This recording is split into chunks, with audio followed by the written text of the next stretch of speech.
लोग समझते हैं कि फेफड़ों यानी लंग्स का सांस लेने के अलावा और कोई काम नहीं है, लेकिन आज मैं उन लोगों की गलतफहमी दूर करने आया हूँ। आज हम बात करेंगे कि पसे पर्दा ये इतना प्यारा और इतना वाइटल ऑर्गन हमारे जिस्म में क्या-क्या काम कर रहा है और हमें किस तरह मुख्तलिफ कॉम्प्लिकेशन से बचा रहा है।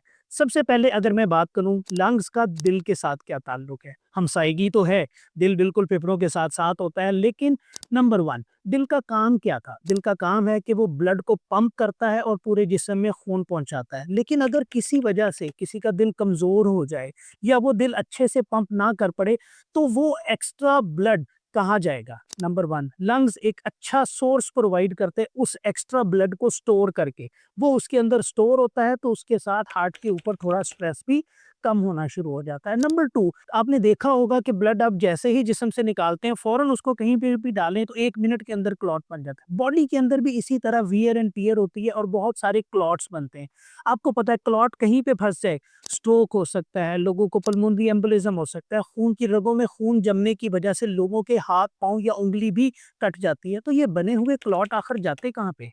इसी तरह कुछ बबल्स बनते हैं, एयर बबल खून की नालियों में बनते हैं, ये भी उसी तरह कहीं फँस जाएँ। एक एग्ज़ाम्पल देता हूँ आपको, जैसे लोगों का अक्सर देखा होगा गीज़र सर्दियों में सीज़न में बड़ा ऑन होता है और कहते हैं जी उसके अंदर एयर ट्रैप हो गई है, यानी एयर यानी हवा फँस जाए तो भी ये सारी सर्कुलेशन चोक हो सकती है, तो ये बनने वाले बबल्स कहाँ जाते हैं?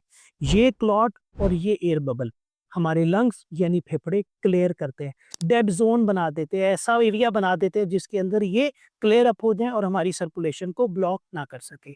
गुर्दों का बज़ाहिर फेफड़ों से ताल्लुक नहीं लगता, लेकिन इससे जुड़े हैं 2 इम्पोर्टेंट फैक्टर।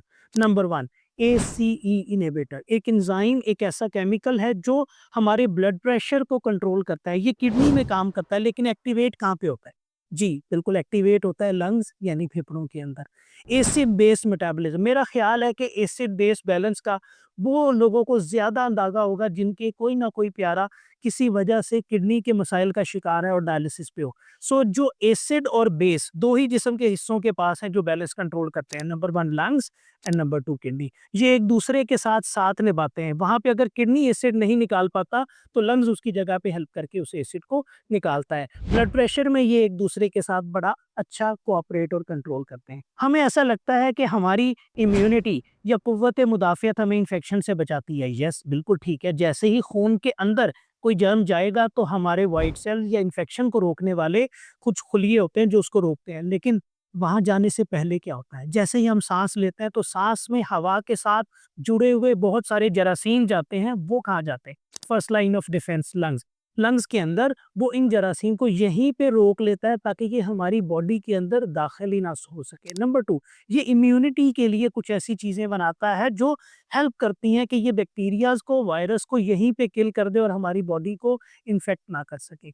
सो जिस्म के हर हिस्से के साथ इसका कुछ ना कुछ रोल ज़रूर है, लेकिन एक मेरे ख़्याल में लंबी वीडियो हो जाएगी और मैं यहाँ पे इसको कंक्लूड करना चाहूँगा कि लंग्स आपको बचा रहे हैं।